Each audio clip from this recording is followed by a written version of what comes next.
तो दोस्तों स्वागत है सभी लोग का एक और न्यू वीडियो के अंदर में। आज की इस वीडियो में हम लोग जानेंगे कि कैसे वांग लिन अपनी रिकवरी फेज के फर्स्ट स्टेज के अंदर में एंटर करने वाला। मतलब बेसिकली वो थोड़ी सी अपनी कल्टीवेशन को वहाँ पे फिर से एनहांस करना स्टार्ट कर देगा और ज़्यादा एकदम एक्सट्रीम लेवल तक नहीं कर पाता, बल्कि एक छोटे सा अमाउंट में। इसके साथ साथ हम लोग को हार्श रियलिटी के बारे में पता चला है कि रेनेगेड इमॉर्टल का जो वर्ल्ड है वो कितना ज़्यादा हार्श है, क्योंकि कुछ मोमेंट्स है जिसको सुन के तुम लोगों के रोंगटे खड़े हो जाएंगे। तो चलिए बिना किसी टाइम को वेस्ट किए हम लोग वीडियो को स्टार्ट करते हैं। तो जैसा कि मैंने लास्ट एपिसोड में बताया था कि वांग लिन ने उस छोटी सी लड़की के घर को छोड़ दिया और फिर वो वहाँ से जाने लगता है। निकलते निकलते जब वो रास्ते पर जा रहा था तो उसका हर एक कदम एक पहाड़ चलने जितना भयानक लग रहा था उसे। और वो फाइनली थोड़ी दूर जब पहुँचता है तब वो अचानक से जगह गिर के बेहोश होने लगता है। तभी उसके पास में कुछ बैंडिट्स आ जाते हैं, मतलब वही ठग लुटेरे टाइप के लोग। तो वो लोग क्या करते हैं, वो देखते हैं कि ये आदमी जिंदा तो है लेकिन मरने की हालत में बस है। तो उन बैंडिट्स में से एक आदमी वहाँ पे सजेस्ट करता है कि हम लोग अभी जो एस्कॉर्ट टीम को मारने के लिए जा रहे हैं तो हम लोग इसे एज अ बेट का इस्तेमाल कर सकते हैं। जिस वजह से उन लोगों ने उसे उठाया और अपने गाड़ी के ऊपर में रख लिया।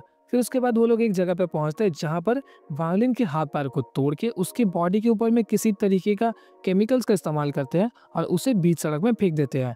और जब वांग लिन उसका हाथ पैर टूट रहा था तब उसे इतना ज़्यादा गुस्सा आ रहा था कि वो चाहता था कि उस कल्टीवेटर को वो जान से मार दे। लेकिन अभी जो वांग लिन की हालत है वो इतनी ज़्यादा ख़राब है कि वो एक मॉर्टल से भी ज़्यादा कमज़ोर हो चुका है। मतलब एक मॉर्टल वर्ल्ड के अंदर में कोई भी कल्टीवेटर अगर थोड़ी सी भी मार्शल आर्ट्स को जानता तो वो सुपीरियर होगा इन सभी के मुकाबले। लेकिन अभी वांग लिन की जो हालत है वो मॉडल से भी बदतर है। मतलब सोच लो वो कुछ नहीं कर पा रहा और उसने एक ही झटके में वांग लिन का हाथ पैर दोनों तोड़ दिया और तो और उसे बीच सड़क में फेंक दिया। जैसे ही वो वहाँ पे बीच सड़क में गिरता है तो तकरीबन जब 1 घंटा बीत जाता है तब वहाँ पे आता है हेवनली पावर स्कॉट नाम का कुछ अलग ग्रुप ऑफ पीपल। और वो लोग देखते हैं कि वांग लिन वहाँ पे सड़क पे पड़ा हुआ है तो ऑफकोर्स वो लोग भी वहाँ पर आते हैं। वांग लिन की हालत देख के वो लोग शायद से उसे रिकवर करने नहीं आए थे, बल्कि वो लोग भी उसे उठा के उसका फ़ायदा उठाने वाले थे। लेकिन वांग लिन के बॉडी के ऊपर में जो लेप उन लोगों ने लगाया था उसका नाम था फायर क्लाउड पॉइजन। और वांग लिन के बॉडी से जैसे ही वो चीज़ें रिलीज होती है तो उन सभी के सभी कल्टीवेटर्स के ऊपर में अपना इफेक्ट दिखाना स्टार्ट कर देती है। और जब तक वो लोग इस बात को समझते हैं तब तक वो जो बाकी के बैंडिट्स जिन लोगों ने वांग लिन को एज अ बेट इस्तेमाल किया वो सभी अचानक से अपीयर होकर वहाँ पे सभी लोगों को मार देते हैं।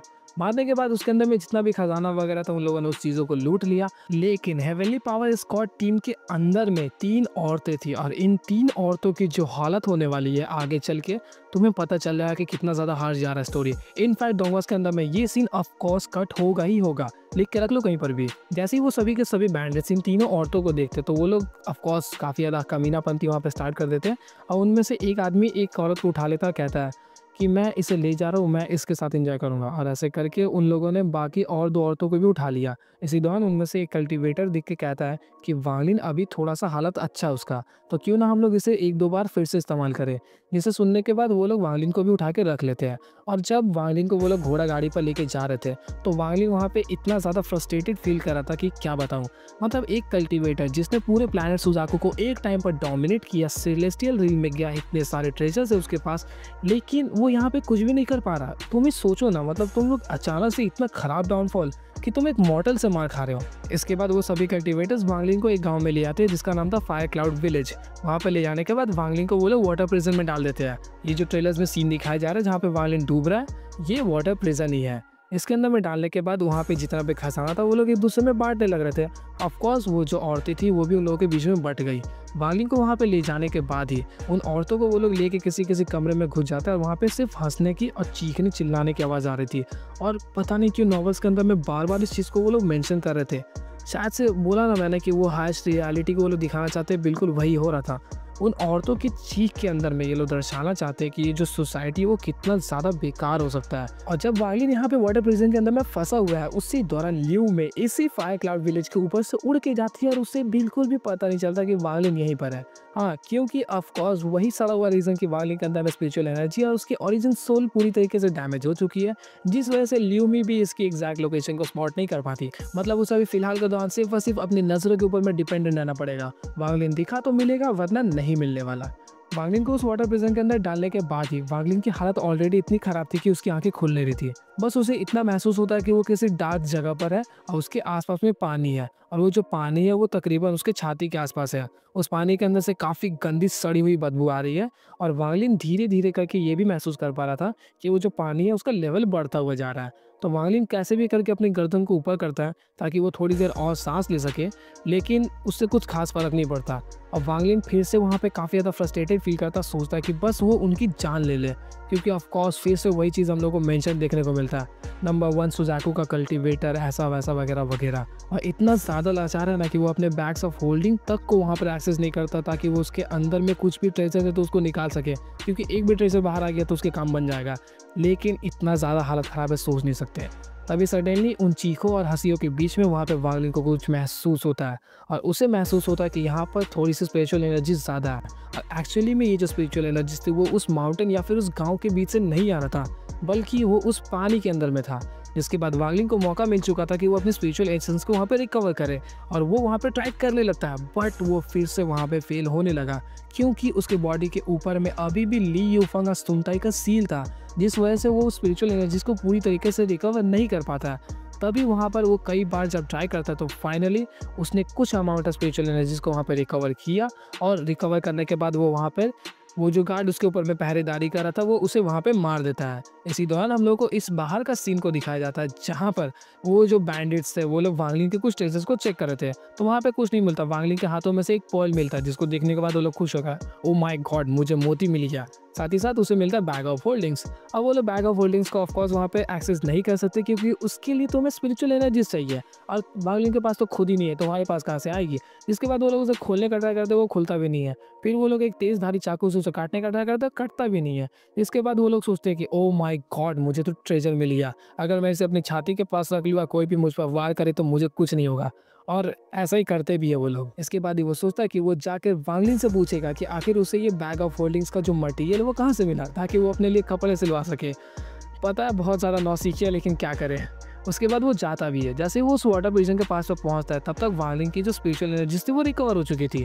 और जैसे ही वो बैंडिट कहता है कि उस प्रिजन को खोलो ताकि मुझे उससे बात करनी है, तब तक वो देखता है कि वो कल्टीवेटर वहाँ पे मर गया। साथ ही साथ उसी के अंदर से एक और स्पिरिचुअल एनर्जी वहाँ पे सर्ज होती है, और एक और जो बैंडिट था उसने उसे भी एक ही झटके में खून और मांस का चीतरा उड़ा दिया। जिसके बाद ही उसके अंदर से एक बैडस वॉक लेता हुआ ऑफकोर्स वांगलिन ही बाहर आएगा, कोई और नहीं। इतनी बार उसने बैडस वॉक लिया कि अब मेंशन भी करने का मन नहीं करता। और वो जैसे ही बाहर आता है तो सबसे पहले अपना बैग्स ऑफ होल्डिंग को लेता है। बैग्स ऑफ होल्डिंग को लेने के बाद अपनी स्पिरिचुअल एनर्जीज का इस्तेमाल करके वहाँ पर वो निकालता है द टेरिफाइंग मॉस्क्यूटो बीस्ट को। और मॉस्क्यूटो बीस्ट की जो कल्टीवेशन है वो लेट नैस एंड सोल कल्टीवेशन पर है, मतलब ऐसे वो 100 को हज़ारों को मार देगा अकेला। और तुम्हें भी पता है जब कोई भी बीस्ट बाहर आता है तो क्या करता है, ऑफकोर्स उसमें दहाड़ मारी। दहाड़ मारते ही वहाँ पे पूरे विलेज के लोग बिल्कुल वहाँ पे चौंक जाते हैं, और उसके सामने लिटरली वो जो कल्टीवेटर बैग्स ऑफ होल्डिंग को लेके आया था वो थोड़ा सा सूसू का स्मेल आने लगता है वांगलिन को अचानक से, और उसने लिटरली अपने पैंट में मूत दिया था। बड़ा ही वल्गर वर्ड उसके, लेकिन क्या करूँ, उसने टॉयलेट कर दिया। इसके बाद ही वांगलिन और मॉस्क्यूटो बीस्ट दोनों उस जगह पर जाते हैं जहां पर सभी के सभी बाकी के एस्कॉर्ट मेंबर्स थे। और उन लोगों ने जब देखा कि तकरीबन पहाड़ जितने बड़ा एक मच्छर वाला बीस्ट उनके सामने आ चुका है जो कि इतनी तेज दहाड़ मार रहा है, तो वो लोग इतने ज्यादा घबरा गए कि इस सीन को देख के मुझे बहुत मजा आ रहा था। और उन लोगों की घबराहट के बीच में किसी की भी हिम्मत नहीं थी कि वो लोग वांगलिन से आके 2 शब्द बोल दे। वांगलिन वहाँ पे पूछता है कि आखिर ये जो जगह यानी कि ये जो कंट्री वो कौन सा रीजन है, क्योंकि वांगलिन जब यहाँ पे अचानक से टेलीपोर्ट हुआ था उसे मौका तक नहीं मिला कि वो पता कर सके, और साथ ही साथ अभी इतनी खराब हालत है कि वो कुछ पता कर भी नहीं पा रहा है। तभी इसी दौरान वो जो डरे हुए लोग थे वो लोगों के बीच में हिम्मत तो नहीं थी कि वो लोग कुछ बोल दे। तभी सडनली अपने अंदर से, मतलब अपने भीड़ के अंदर से एक आदमी को वो लोग जबरदस्ती धक्का मार के आगे कर देते हैं कि भाई तू जा, तू बात कर। तो वो थोड़ा सा घबराता हुआ डरता हुआ बताता है कि ये जो कंट्री है इसका नाम हम लोग को पीलू देखने को मिलता है, और फिलहाल तुम जिस जगह पे खड़े हो ये है फायर क्लाउड विलेज। जिसके बाद ही वहाँ पे वांगलिन कहता है कि तुम लोगों को यहाँ पे कुआं खोदकर पानी निकालने में कितना टाइम लगेगा।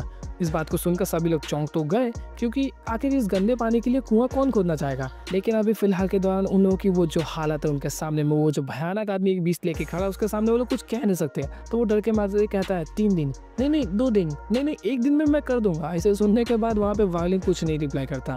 इसके बाद ही विलेज के अंदर में जितने भी लोग थे सभी लोग उस काम में जुट जाते हैं, यहाँ तक कि वो 18 लोग जिन लोगों ने वांगलिन को उठाया था उसके अंदर में इतना ज़्यादा डर का माहौल था कि वो लोग कुछ ज़्यादा ही मोटिवेशन से काम कर रहे थे। हाँ, उन लोगों ने 1 दिनों के अंदर में इस कुएं को खोद भी दिया।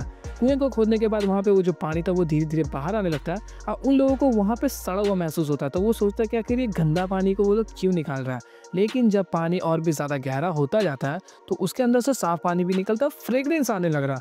मतलब मुझे भी पता है क्या सीन हो रहा है, लेकिन क्या करूँ? अचानक से खुशबू आने लगा बदबू से। उसके बाद ही फाइनली उसके अंदर मैं एंटर करके बैठ जाता खुद की कल्टीवेशन करने के लिए। और यहाँ पर जब मस्कीटो बीस बाहर में खड़ा है, किसी की भी औकात नहीं कि वो वहाँ पे कुछ भी कर दे। वांगलिन जब यहाँ पे कुछ भी नहीं बोल रहा था, तब उस दौरान धीरे-धीरे करके वो जो कल्टीवेटर्स थे वो पीछे की तरफ हट रहे थे। मतलब जल्दी से यहाँ से खिसक जाओ वरना इन लोगों के बीच में कौन खड़ा रहेगा। और वहाँ पे मस्कीटो बीस भी ज़्यादा रिएक्ट नहीं करता कि तुम लोग को जहाँ जाना जाओ, मुझे फ़र्क नहीं पड़ रहा। और वांगलिन वहाँ पे कल्टीवेट करने लगा। इसी दौरान उसके अंदर में जितनी भी स्पिरिचुअल एनर्जीज़ थी वो उसको धीरे-धीरे ऑब्ज़र्व कर रहा था। So that's all for the video. I hope कि आप लोगों को वीडियो अच्छी लगी होगी और मैं इस वीडियो को यहाँ पे एंड इसलिए कर रहा हूँ क्योंकि इसके बाद वांगलिन की जो रिकवरी फेज़ है, मतलब खुद को हील करने का चीज़, वो पूरी तरीके से स्टार्ट होने वाला है और इसमें काफ़ी टाइम लगेगा। तकरीबन तुम लोग मान के चलो 6 महीने के अंदर वो लेट नैसेंट सोल कल्टीवेशन के अंदर में पहुँचेगा और तब तक वो इस जगह को छोड़ के कहीं और चला जाएगा। वहाँ पे ल्यूमे वगैरह भी आ जाएगी और भी बहुत कुछ। सो वांगलिन के लिए एक लाइक तो बनता ही है। मिलता है आपसे एक और न्यू इंटरेस्टिंग वीडियो के साथ, तब तक के लिए गुड बाय।